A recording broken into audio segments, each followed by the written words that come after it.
Muito bem, amados, muito bem. Abra sua Bíblia no livro de Daniel, capítulo 9. Daniel, capítulo 9. Nós vamos orar para que Deus nos conceda a sabedoria e o conhecimento de sua palavra, porque hoje nós iremos fazer algo muito importante aqui. Nós iremos fazer um culto de confissão. E é fundamental que cada um de vocês entendam o que a Bíblia diz sobre isso, qual é o contexto do que o nosso Deus fala sobre isso, para que vocês, juntamente comigo, possamos fazer de forma correta. Amém? Vamos orar. Amado Senhor de nossas vidas, por intermédio de Jesus Cristo, nosso Senhor, pedimos que o Senhor nos dê a sabedoria, o conhecimento e o discernimento na Tua palavra, para que possamos não apenas ler com o conhecimento que aprendemos na escola, de formar sílabas e palavras, mas que possamos ter o entendimento do Espírito Santo para que compreendamos qual é o contexto dessa leitura que iremos fazer, o que ela quer nos dizer, o que ela venha nos ensinar. Nós pedimos que o Teu Espírito Santo então nos dê a devida sabedoria, o devido conhecimento, para que possamos assim proceder de maneira correta diante dos Teus olhos, em nome do Senhor Jesus. E todos que assim creem, digam graças a Deus. Amém? Eu vou fazer uma síntese sobre tudo o que nos últimos 3 meses, vou fazer uma síntese do que nós aprendemos na Bíblia Sagrada, dentro das Sagradas Escrituras. Primeiro ponto, nós entendemos, obviamente não de agora, mas de sempre, que Deus Ele é santo, amém? Porém Ele fez pessoas, seres humanos, que somos nós, e colocou os seres humanos no jardim do Éden, mas Deus não fez esses seres humanos impuros. Esses seres humanos eram limpos, puros, não tinha malícia, maldade, malignidade dentro dele, não tinha a sanha pelo mal, pelo erro. Mas aí entra Satanás no cenário, personificado em uma serpente, e tenta Eva a quebrar uma regra estabelecida por Deus no jardim do Éden. A regra era: de todas as árvores do jardim comerás livremente, mas da árvore do conhecimento do bem e do mal, essa não comerás, porque no dia em que dela comerdes, certamente morrerás. Deus não estava falando da morte física, Deus estava falando da morte espiritual. Deus estabeleceu uma regra. Por favor, preste bastante atenção para você entender. Isso aqui, hoje, vai mudar a história da tua vida. Amém? Mas só se você entender e fizer a oração junto comigo após a leitura da palavra. Isso vai mudar a trajetória da tua vida. Então, é necessário que você entenda bem isso. Então, Deus colocou uma regra. Todas as vezes que um ser humano quebra uma regra estabelecida por Deus, essa quebra de regra chama-se pecado. Essa palavrinha que muita gente não gosta de ouvir, essa palavrinha que as pessoas odeiam ouvir porque sabem que a pratica, em larga escala, eu posso até dizer. Mas essa palavrinha chamada pecado significa a quebra de uma regra estabelecida por Deus, ou desobediência a algo instituído por Ele. Deus instituiu no Jardim do Éden o seguinte: olha, vocês podem comer o que vocês quiserem, mas essa árvore aqui, essa, não toca nela não. Essa é minha, não mexe com esse trem não. Não coma do fruto dela. Bom, Deus não é um Deus que obriga nada a ninguém. Deus colocou uma regra e esperava que o homem obedecesse. Mas também Deus sabia que havia a possibilidade do homem, quando a gente fala o homem, não é o gênero masculino, estou falando a raça humana, as pessoas, tanto Adão quanto Eva. Deus sabia que eles poderiam não obedecer, obviamente. Mas a regra era necessária ser estabelecida. Aí você me pergunta, pastor, mas por que Deus colocou essa regra sabendo que o homem poderia quebrá-la? Porque quando Deus fez todo o universo, e dentro desse universo, a terra onde a gente vive, Deus colocou leis, regras, estabelecendo todo o firmamento, todo o universo inteiro, o mundo espiritual inteiro é regido por regras. Essas regras podem ser respeitadas ou podem ser quebradas. Só que o mundo espiritual foi criado por Deus dessa maneira. O próprio Deus submete-se às regras que Ele criou. Quando alguém quebra uma dessas regras, ela gera no mundo espiritual consequências. Não esqueça disso.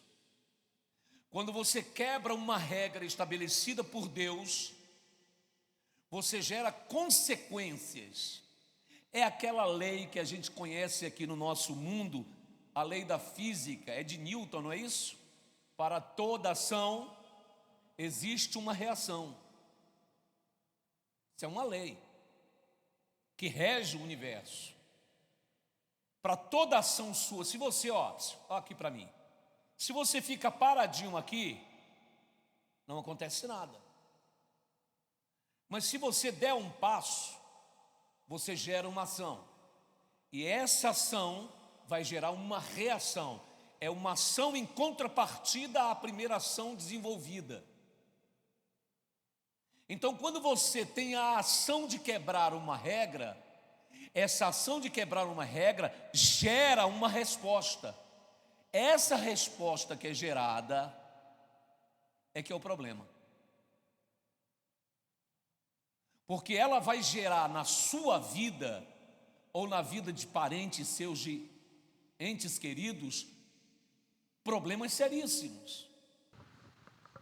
Você consegue compreender que todo erro gera uma consequência? Gera uma consequência. E quando você lê as Sagradas Escrituras, quando você lê os textos bíblicos, você entende que a coisa que mais Deus odeia é o pecado. Ou seja, é Ele estabelecer regras e a pessoa vai lá e quebra essas regras. Porque quando ela quebra essa regra, ela está gerando para a vida dela morte. Foi por isso que Deus disse para Adão e para Eva: não comam desse fruto, porque no dia que você dele comer, vai morrer. Mas ele não estava falando da morte física, ele estava falando da morte espiritual. O que é a morte espiritual? É a separação de Deus com o homem. Quando você quebra uma regra estabelecida por Deus, ou seja, quando você peca, você cria uma ruptura entre você e Deus. Deus, ele não pode ser conivente com esse tipo de ação, então ele se afasta de você. Consequentemente, você fica separado de Deus. E é isso que é a morte, a separação do homem com Deus. Isso chama-se morte espiritual. E Deus não quer que você seja uma pessoa desligada dele. Ele quer manter comunhão contigo, mas para você manter comunhão com Deus, para que nós possamos manter essa comunhão, precisamos não errar. Amém?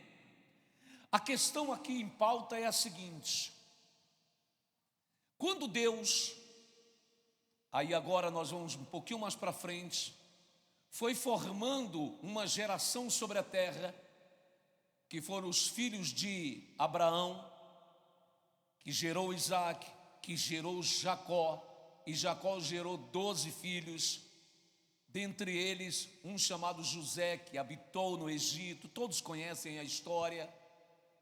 Desses 12 filhos de Jacó, foi gerado a nação israelense.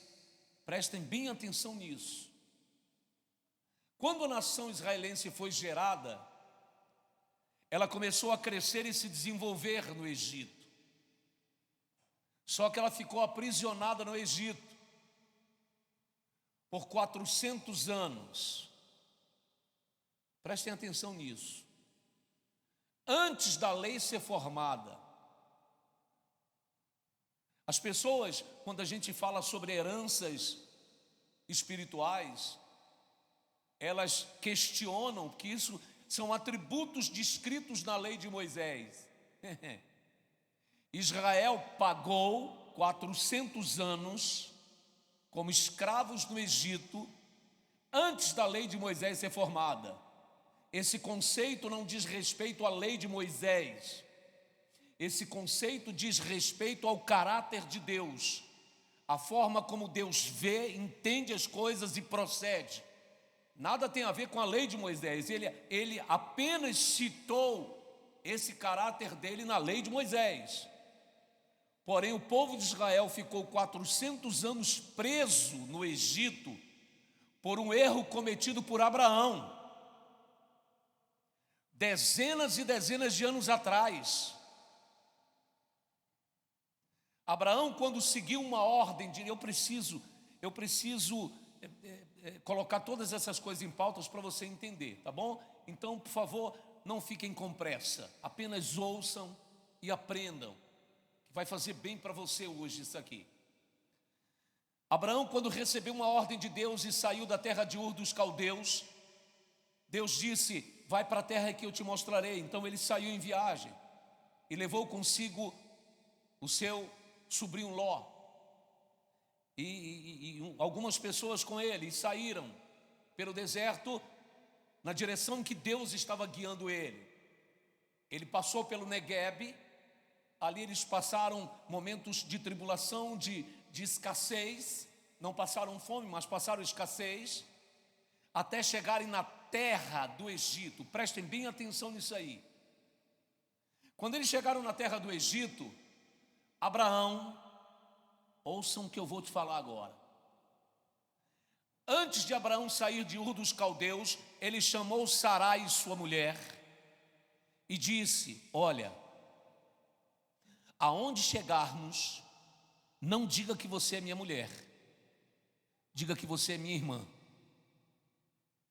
Porque Sarai, ela tinha uma beleza exuberante. E apesar deles já estarem avançados em idade, a mulher continuava linda. E aonde ela chegava, aguçava o olhar dos homens. E Abraão sabia como é que eram os homens naquela época. Eles matavam o marido para ficar com a esposa. Então ele disse o seguinte: se nós chegarmos em algum lugar e você disser que é minha mulher, eles vão me matar para ficar com você. Então, para preservar a própria vida, presta atenção que tem muita coisa implícita nisso aí. Para preservar a própria vida, Abraão induziu Sarai a mentir. Mentir de certa forma. Na verdade, não mentir porque ela era irmã dele de fato.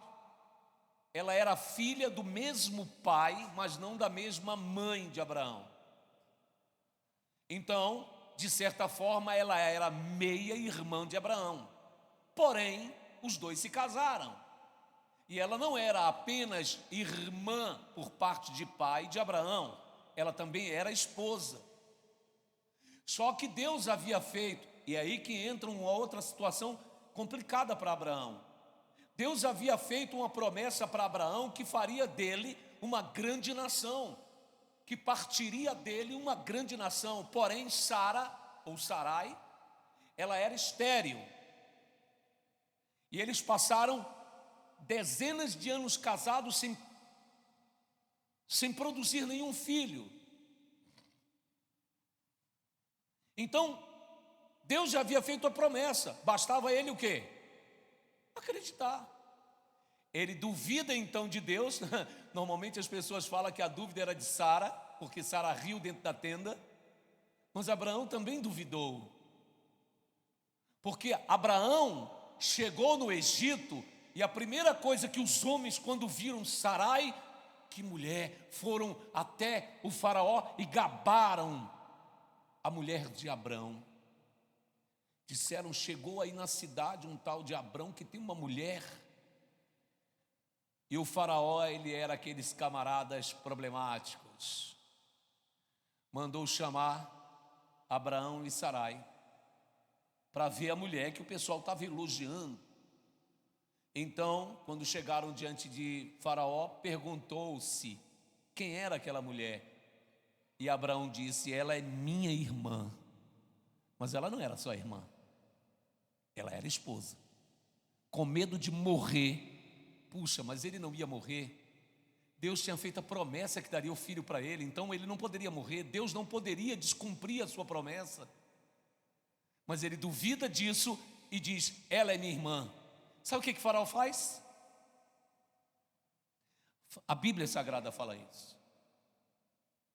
Capítulo 12 do livro de Gênesis. Faraó pega a mulher dele, o que ele não queria que fosse feito, foi feito. Faraó pega a mulher dele e leva para o harém dele, para que Sarai seja sua mulher. E ao contrário do que mostra a novela Gênesis, quem já assistiu a novela Gênesis já passou por essa etapa, pensa que Faraó não pegou Sara. Pegou sim. Tanto que houve maldição na terra do Egito por conta disso, porque ele contraiu casamento com uma mulher já casada. E foi aí que foi gerada uma grande maldição na vida de Abraão. Foi aí. E você acha que ele parou aí? Ele fez isso umas 2 vezes adiante. Então vamos lá. Eu estou mostrando para você por que a descendência de Abraão ficou 400 anos na terra do Egito, no lugar onde ele errou. Os filhos futuros dele foram para lá e se tornaram escravos por 4 gerações. Para te mostrar que isso não é uma brincadeira. Eu estou falando isso para te mostrar que isso não é uma brincadeira. Então, Abraão cometeu aquela mentira. A Bíblia diz que Faraó tomou Sarai por sua esposa. O texto diz isso. E quando Faraó descobre, já tinha se passado anos, Sarai dentro do palácio. Detalhe interessante, Abraão começou a receber riquezas de Faraó, porque tinha dado Sara para ele. E a Bíblia diz que Faraó enriqueceu Abraão, a troco de ter dado Sara para ele. Está lá escrito, capítulo 12, capítulo 13 do livro de Gênesis. Segundo os estudiosos da cronologia bíblica, consta que uma pessoa naquele período, naquela época, não conseguia enriquecer há menos de 8 anos. E a Bíblia diz que Faraó enriqueceu Abraão. Então levou-se anos Sarai servindo de esposa para Faraó. Quando ele descobre que Sarai não era apenas irmã de Abraão, ele manda chamar Abraão e pergunta: o que foi isso que você me fez? O que foi que eu te fiz para você fazer isso comigo?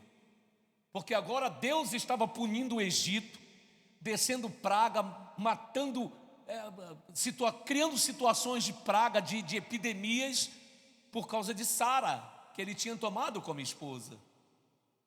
E o faraó diz assim: por que não me dissestes que ela era tua mulher e eu não teria tomado ela como esposa? O texto é claro, ele tomou ela como esposa. Esse erro de Abraão gerou uma responsabilidade pessoal de Abraão que, com certeza absoluta, ele deve ter se arrependido e pedido perdão. Porém, eu disse ainda há pouco que todo erro gera uma consequência.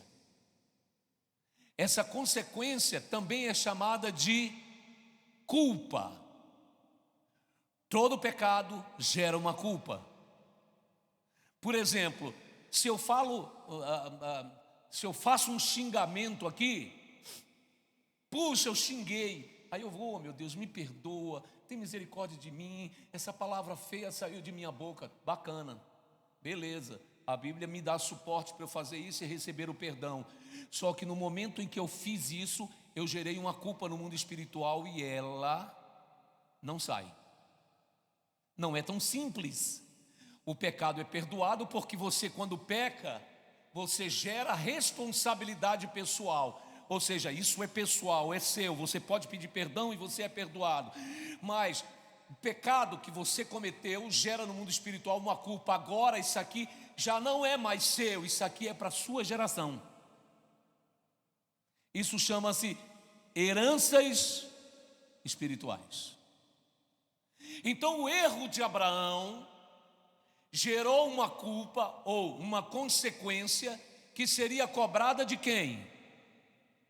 Dos próximos filhos, da descendência dele até 4 gerações, ou seja, até 400 anos. Cada geração é contada como 100 anos. Preste atenção no que eu estou te dizendo. Abraão não fez isso aí? Isso foi no capítulo 12, depois vocês marcam direitinho e vão lá conferir.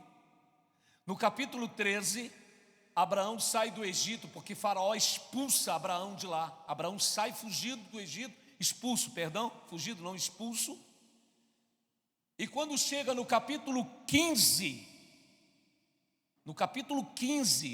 do livro de Gênesis, aparece o trecho em que Abraão está dentro da tenda chorando, pedindo a Deus um filho, que Deus havia dado a promessa para ele, mas o filho ainda não tinha vindo. E Deus faz tudo aquilo que você já sabe, que eu já ensinei isso aqui diversas vezes. Aí ele manda Abraão sair da tenda, olhar para as estrelas dos céus e contar. Vocês lembram disso, sim ou não? Ele enfia a mão, manda Abraão enfiar a mão na areia e contar os grãos de areia. E ele disse assim, vai ser a sua descendência, tal. E Abraão, no versículo 8, faz uma pergunta para Deus. Ele diz assim, mas como é que eu sei que o Senhor vai fazer isso? Porque Deus já havia prometido e até o momento não tinha cumprido. Agora ele precisava saber com certeza se Deus iria dar mesmo. E Deus diz, olha, pega X animais, foram 5 animais no todo. Faz um sacrifício, ou seja, faz uma oferta para mim e eu vou te dar o filho que você quer.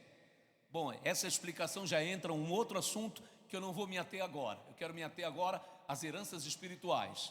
Vamos lá, Abraão então ofertou a Deus, repartiu os animais, enxotava as aves de rapina que vinham comer dos animais, e no finzinho da tarde, no cair da tarde, lá no crepúsculo, Abraão adormece.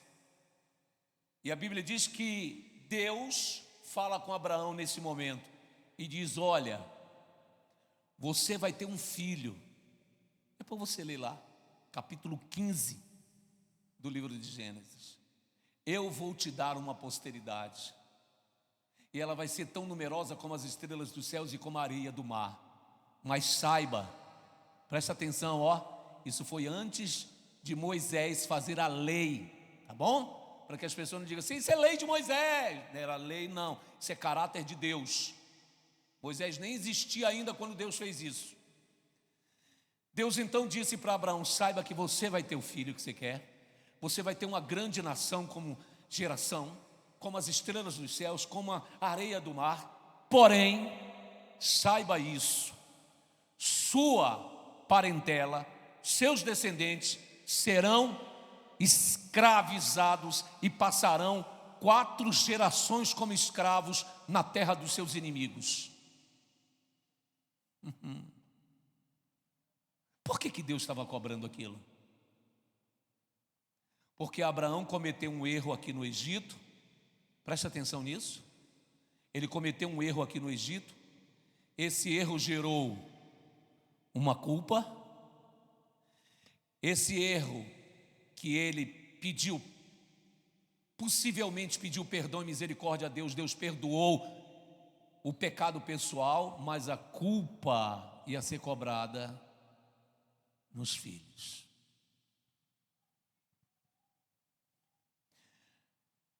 Dezenas de anos se passaram. Depois desse capítulo 15 do livro de Gênesis, Abraão engravida Sara. 1 ano depois, Sara tem a criança cresce, se torna homem. Olha quantos anos foram se passando. Isaac cresce, se torna homem, casa, começa a produzir filhos. Esses filhos começam a gerar, né? Isaac gera Jacó, Jacó gera José, gera Rubem, gera Benjamim e por aí vai. Gerou-se a nação israelense, que foi parar no Egito, porque a terra onde eles estavam estava faminta, e só o Egito tinha abundância. E Israel, nesse caso, os filhos de Jacó, que eram filhos de Isaac, que era filho de Abraão, foi parar na terra onde o seu pai pecou.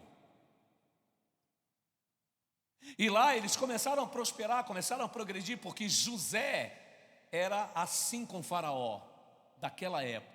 Só que a Bíblia diz que Faraó morreu, e o novo Faraó que entrou não conhecia José e a sua família, e sabia que aquela nação que estava ali estava crescendo e se tornando muito numerosa, e que eles poderiam dominar e controlar o Egito. O que esse Faraó fez? Fez com que toda essa nação se tornasse escrava. Olha o cumprimento daquilo que Deus falou para Abraão no capítulo 15. Os seus filhos, seus descendentes serão escravos por 4 gerações. E eles passaram 400 anos como escravos no Egito. Só saíram de lá porque Deus, depois que acaba os 400 anos, Deus levanta Moisés para tirar o povo de Israel do Egito.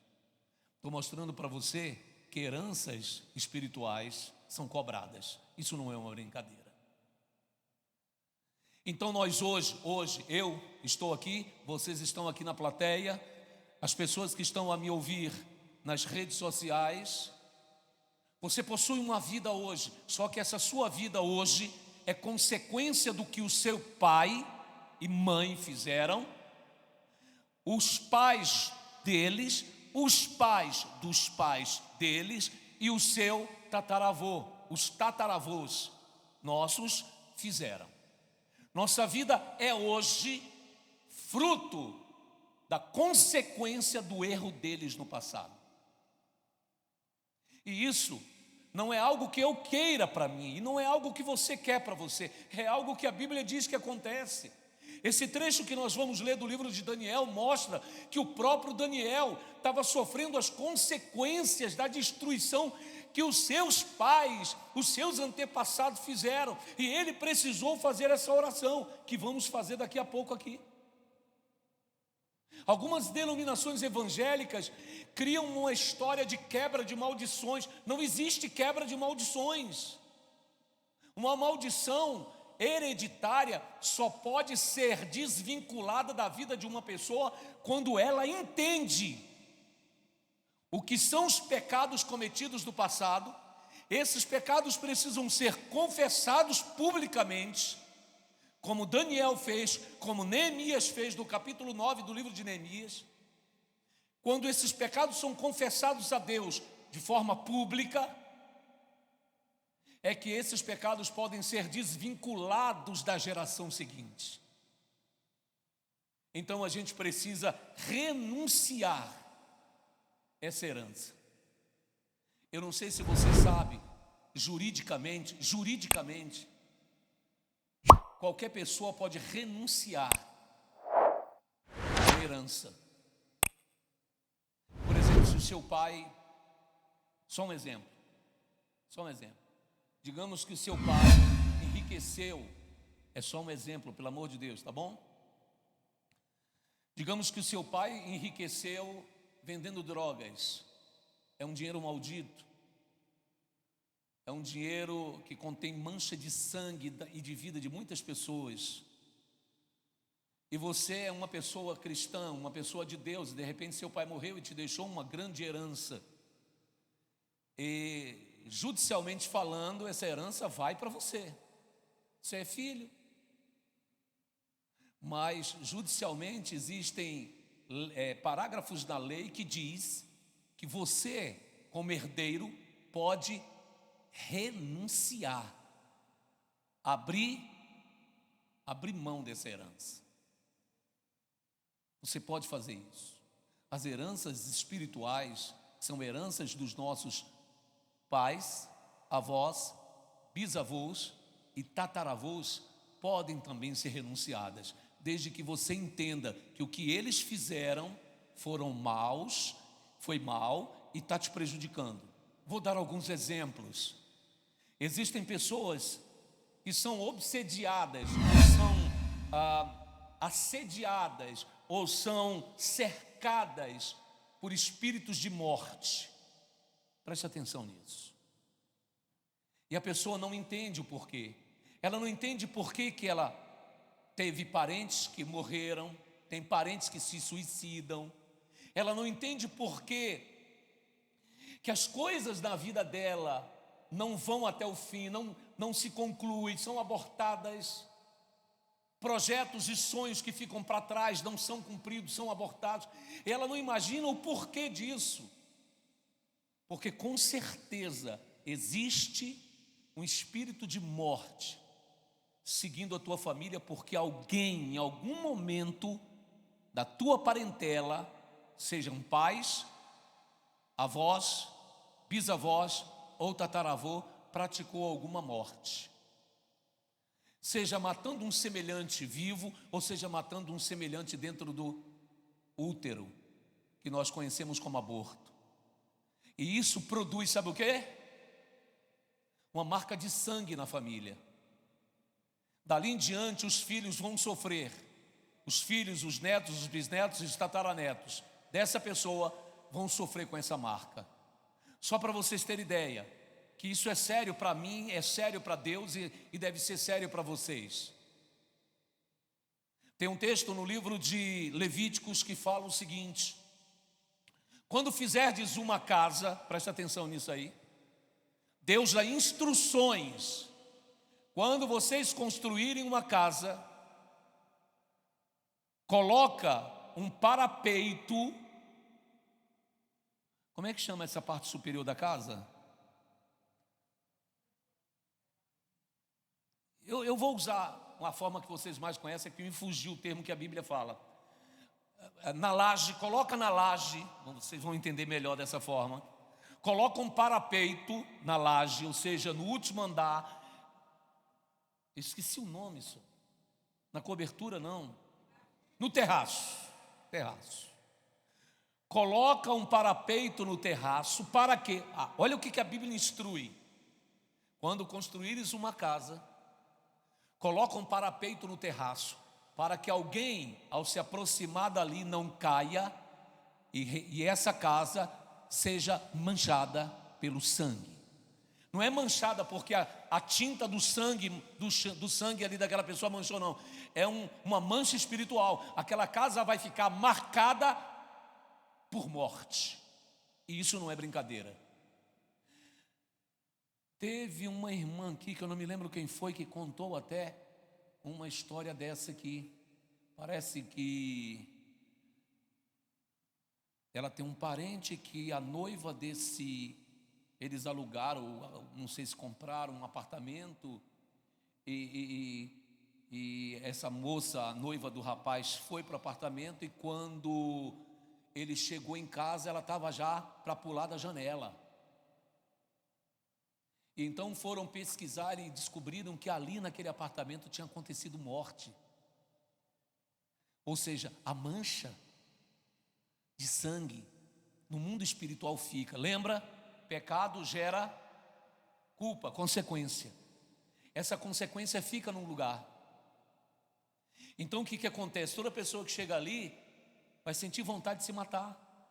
A moça, livre, leve, solta, feliz com o seu relacionamento, estão mudando para aquele apartamento, tudo bem. No momento em que o moço deixa ela sozinha, que vai resolver alguma coisa, e quando volta a mulher já estava já com as pernas do lado de fora para pular da janela. Do nada.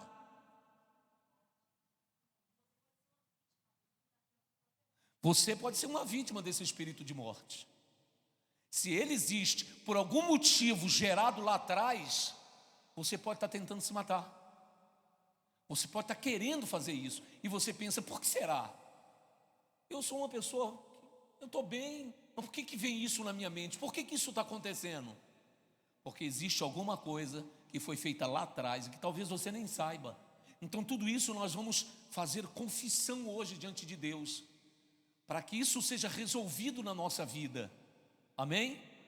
Depois dessa confissão, tudo que os seus pais, avós, bisavós e tataravós fizeram, vai ser apagado. Eles não vão mais ser cobrados de você e dos seus filhos daí por diante. A partir daí, tudo que foi feito para trás fica apagado. Agora você será responsável por sua geração.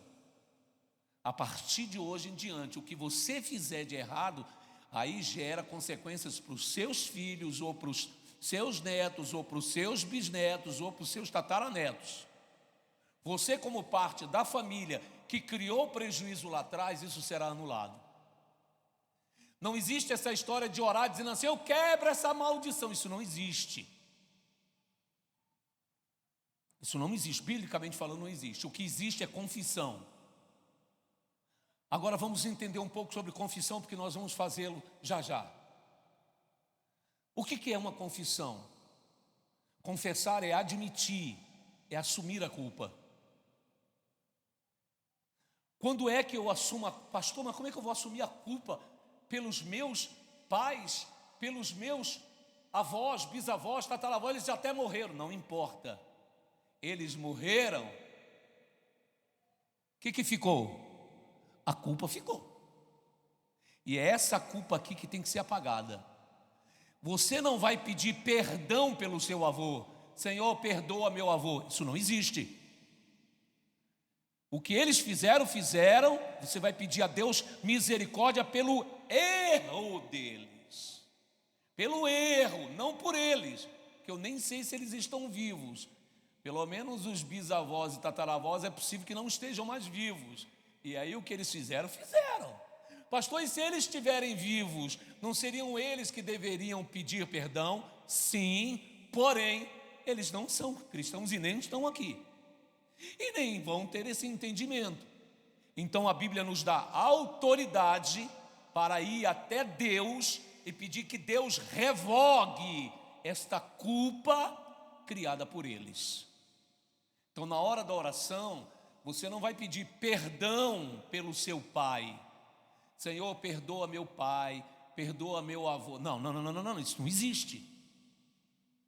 Porque aí quem deveria pedir perdão seria, porque o pecado era pecados pessoais. O que você está tentando resolver aqui são heranças hereditárias, é diferente. Pecado de responsabilidade pessoal sou eu quem pede perdão pelo erro que eu cometo. Pecados de heranças espirituais, ou seja, que vovô, vovó, tataravô fez, são pedidos pelos erros cometidos e não pela pessoa quem cometeu. Que isso fique claro para você não errar na hora da oração, até porque eu vou te auxiliar na hora da oração, ok? Outro detalhe interessante e fundamental. Você precisa sentir nojo do que foi feito. Nojo. Você tem que sentir nojo do que foi feito. Vergonha. Um exemplo. Eu me envergonho. É só um exemplo, tá? Não estou dizendo que os meus fizeram isso. Só um exemplo. Eu me envergonho de meu pai ter matado alguém. Que vergonha. Eu me envergonho. Senhor, eu me envergonho dele ter cometido isso. Então eu te peço perdão por esse erro que ele cometeu. Entendeu? Entendeu? Senhor, eu me envergonho de minha mãe ter cometido aborto. Oh, meu Deus, que ato podre esse. Eu peço ao Senhor que perdoe esse pecado que ela cometeu. Eu estou pedindo perdão por ela. Eu não estou dizendo perdoe ela, estou dizendo perdoa o pecado que ela cometeu. Porque é esse pecado que ela cometeu que gerou uma culpa e que está vindo atrás de nós. Quer que eu te dê um testemunho vivo? A minha mãe me gerou fora do casamento. O que isso significa? Ela não estava casada com o homem com o qual ela se deitou, tendo uma cópula, e me gerou. Ela era casada anteriormente, mas não se divorciou, fugiu do primeiro marido, porque o primeiro marido era espancador. E ela fugiu, saiu fugida quando ele foi para a roça trabalhar, porque ele era fazendeiro. E ele fugiu, ela fugiu dele. E criou os filhos longe dele, mas não separou legalmente. E ela permanecia ligada, e a Bíblia diz isso: enquanto vive o marido ou a mulher, estão ligados. Bom, detalhe interessante é que ela então, para conseguir sustentar os filhos, ela usou a prática de se deitar com homens que pudessem ajudar no sustento. Isso também é chamado de prostituição. Então ela gerou o pecado de prostituição, ela gerou o pecado de infidelidade ao leito matrimonial, porque ela ainda estava ligada a ele, pelos laços do casamento, e ela gerou um filho fora do casamento, que isso chama-se bastardia. E existem textos na Bíblia que falam sobre bastardia. Bom, só que quando ela me gerou, eu não sei por que motivo, ela tentou me abortar. Ela tomou remédios para me abortar, só que ela não conseguiu me abortar. Foi uma tentativa, e uma pessoa me perguntou esses dias atrás: pastor, e se a pessoa tenta abortar e não consegue, é considerado pecado? Claro! Ela tentou cometer um homicídio. Se você dá uma garrafada em alguém, ou dá um tiro em alguém, e a pessoa não morre, a justiça te enquadra no crime de quê? Tentativa de homicídio. É crime do mesmo jeito. Quando você consegue matar a pessoa, a lei te enquadra em 2 crimes. Primeiro, tentativa do homicídio, e no homicídio, aí vai ter investigações para saber se o homicídio é culposo ou doloso. Mas você vai ser enquadrado nesses 2 crimes. Tentativa, porque para você conseguir, você tentou. Você tentou e conseguiu. Então você tentou e conseguiu. 2 crimes. Simples assim. Então uma pessoa que tenta o aborto, mesmo que não consiga, no mundo espiritual ela gerou morte. Ela gerou consequência. E isso vai ser cobrado na família. Então é preciso resolver essa questão. Pastor, e quando uma pessoa aborta espontaneamente? Se for espontâneo, se ela não gerou o aborto, ela não tem culpa nisso. Não gera no mundo espiritual uma culpa. Existem às vezes algumas mulheres que, por algum distúrbio hormonal, alguma coisa, ela perde a criança naturalmente. Então isso não é uma morte provocada, né?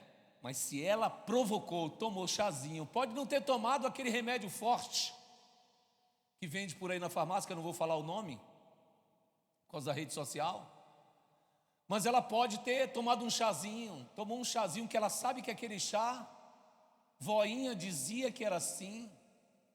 Toma um chá de fulano, né? Aí diz o nome da folha, que é bateu, desceu. E aí a pessoa toma, aí desce. Aborto. ela gera tanto o pecado pessoal quanto o pecado de herança espiritual. Quem compreendeu tudo que eu disse?